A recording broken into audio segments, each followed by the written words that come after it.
One of the most powerful frames in determining what type of life you want to live and how to get there is viewing it in the lens of an engineer. And what I mean by that is first dictating what the problem is, right? For all of us, I think the problem is maybe not having enough food or the food that we want, maybe not having enough money, maybe not having the relationships that we want, maybe not having the purpose that we want and strive to have. And so if that's the case, if we have all these problems like an engineer, the goal then is to make a hypothesis on how you believe you can best solve those problems.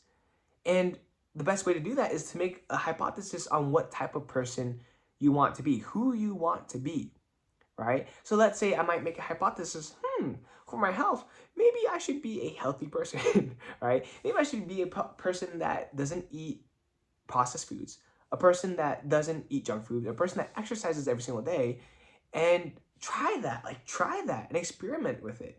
So that's the most important thing, right? Visualizing kind of what you want the end product to be, what you believe it could be, or what you want it to be, and then throwing out experiments to get there. So if I were to ask you, like, what does your dream life look like? What is that day, minute by minute, hour by hour, day by day, year by year? What does that look like for you, your dream life? And then I want you to ask, like, who are you? Who is that person living that dream life? What characteristics do they have? What character traits do they have? What type of adversities have they overcome? And then work your way backwards. Like, how do I become that person? How do I achieve that type of lifestyle?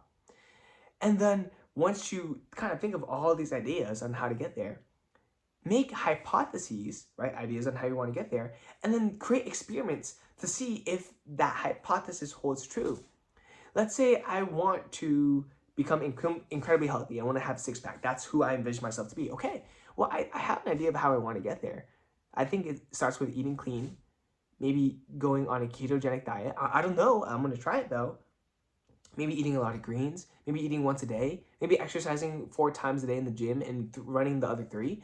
Like, the only way you'll know is by trying. And that's the beautiful thing about engineering, right? You can have a hypothesis of how you believe you can get to the end product, which is you. You are the end product, right? And you throw out that hypothesis, and then you experiment with it. Try it. You can literally be a scientist of your own life. You can try it out, experiment with these different facets of your life, and see if it suits you or not. You can try running 10 miles every single day to see if that suits your lifestyle. Maybe it will, maybe it won't, but you won't know until you try. Maybe you have an idea of it, but at least try, right? Or maybe you have an idea of how to become incredibly wealthy. Try a different path. If you don't know what you like, then try it. Maybe you like science, maybe you like engineering, maybe you like becoming a business person in finance or accounting. Maybe you want to run a hedge fund. Maybe you just want to run a team. Maybe you want to run a trade type of business, like plumbing, or maybe like an electrical thing, right? And so that's the beauty. You make a hypothesis on who you want to be, or rather, you have a vision of who you want to be, your end product, your end life, your dream life. And then you make hypotheses on how you believe you can get there. Then you create experiments of those hypotheses and see if it works and iterate based upon it. And eventually, you will get to that dream life. Hopefully.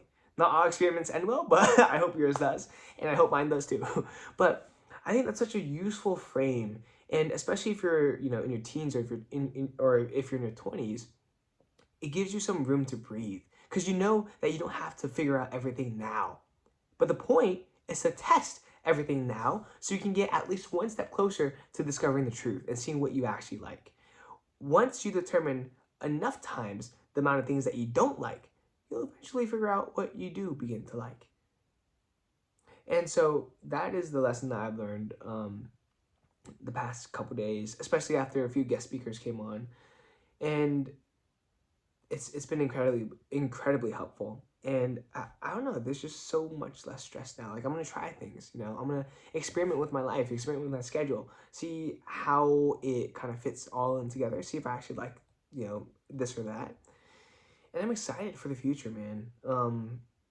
And I think, if you look at my videos, like, I even missed yesterday. Although, to be fair, my storage ran completely out on my iPhone. I had to delete an 18-minute video today, and my phone was bugging out, but I managed to get it done. This is the first time I ever missed a video, but this is the first time for everything.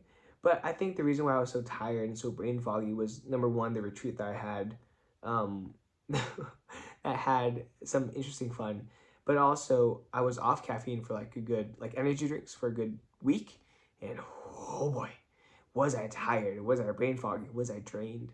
And I had my first energy drink today because I needed to drive home and I wanted to be awake for my birthday dinner with my boys. And it was a good time. So with that being said, be the engineer of your own life. Experiment with stuff. Make hypotheses about who you want to be and how you want to get there. Then try it out, right? If you don't know what you're passionate about, try things out. That's the only way you'll figure out what you don't or what you aren't passionate about. And then you'll eventually figure out what you are. And with that being said, this is PLOG V 1.217. Remember to be better today, and I'll see you tomorrow. Peace.